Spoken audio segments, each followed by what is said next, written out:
Hi there. Yeah, I'm the second person tonight to be inspired by Lego, I think. So, I'm an architect. I work for the Voigt Partnership in Arbroath. It's a small company. But Lego was where I wanted to start off with, because the best thing about Lego was not following the instructions. It was throwing it all in a big tub and then making what you wanted. So that, I think, kicked me off in the direction of architecture. So, like Gillian said, I graduated from Duncan at Jordanstone. I have lots of fond memories of the studio atmosphere. Every time the degree show is advertised, I get the memories of staying up late and making models and cutting yourself and drinking lots of Red Bull. We were always seen a little bit different from the art college, but architecture is still a creative industry. It's all starts with sketching.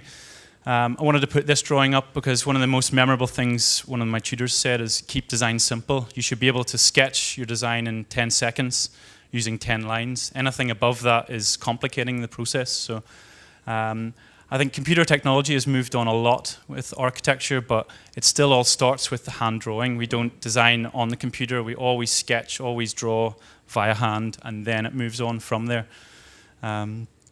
So architecture is quite a long process. I showed these 6 steps. This was taken from our website, but really just to give you an idea of it's doing a painting can maybe sometimes quite quick, but building a building can sometimes take a long, long time. So we've a lot of things to do. We've going to the computer, doing technical drawings, getting it to site. This is my pet hate, bureaucracy. They don't tell you anything about this when you're at university. There's so much paperwork and admin and emails and regulations and health and safety, and it takes us away from what we love doing, which is designing. 3D modeling, like I said, it all starts with sketching, but we do a lot of 3D modeling in our practice. You do get a lot of the kind of cinema, film quality 3D packages now, but we use one of the basic, really simple ones. And we find it's not just a thing that you do at the end of the project to make your project look nice. It actually helps us design better buildings. And this has led on to getting involved in a little bit of animation. This was a project, this was our first go uploading something to Vimeo. It was a little 6 flats in Arbroath, and because it had an animation, all 6 of these flats sold off plan before they were even built. So it's a really great tool. Yeah, beauty is in the eye of the beholder. Art, like and architecture, are both very critical. This is the Maggie Centre building in Dundee, which I love, but I've heard it described as a traffic cone with a packet of crisps sitting beside it. So architects can be cruel to each other. Clients, we love them, we need them, but sometimes they have different aspirations than us. And the real joy is when you get a really proactive client that will let us express our ideas and we work with, and that can trust you. So yeah, sometimes we get those reactions. One of the best things I love about working in the practice I work for is the variety of work. So it's not just all houses or extensions, or one day you could be working on a little balcony, then someone's extension, then a private house for someone, then you're designing, master planning half a city block, or you're doing a big housing scheme. Just going to run through a couple of our projects that we've done last year. This was a tiny project, but it was one of my favorites. It was an extension for a friend of mine, which added to the pressure.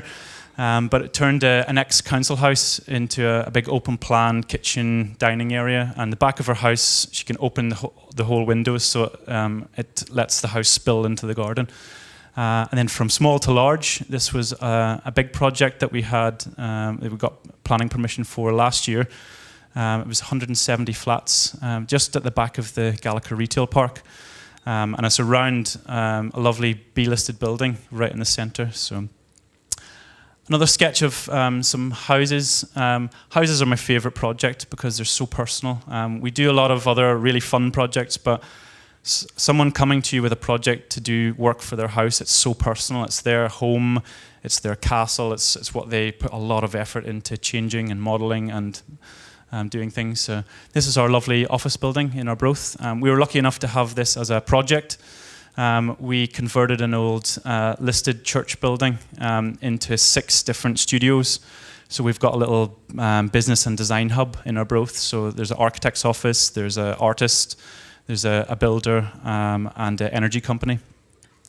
I put this slide up because we often get involved in different disciplines, which I find quite exciting. I really enjoyed doing our office website and rebranding that. And I also got to learn a little bit of code and WordPress, which was a bit scary. But we do a lot of graphic design as well. Put this slide up as well because this is one of my favorite buildings, and not just because it's crazy. It's what it done for the city of Bilbao, and it transformed a really rundown city into this amazing destination that people from all over the world go to see. And Dundee has that coming with the V&A project. So I'm lucky enough this summer to be going to South Africa as part of a small team from Dundee. There's going to be 4 adults and 10 teenagers. And we're going to try and build a house from scratch in 7 days. So it'll be a big change for me from drawing houses to actually getting my hands dirty and building them. So architecture is a competitive process, especially in a private practice. This was a little competition that we've done recently. We don't do a lot of competitions in our office, but this was one recently in our backyard. It was for a little community garden room in Ninewells. We had the concept of it being a leaf house made totally out of timber. I'm just going to finish up. This is my favourite drawing in my office. It was done by my 4-year-old daughter, who told me to go design that, Daddy. So that's pinned up beside my desk, just as a reminder to never be afraid to take advice from people younger than you. Thank you.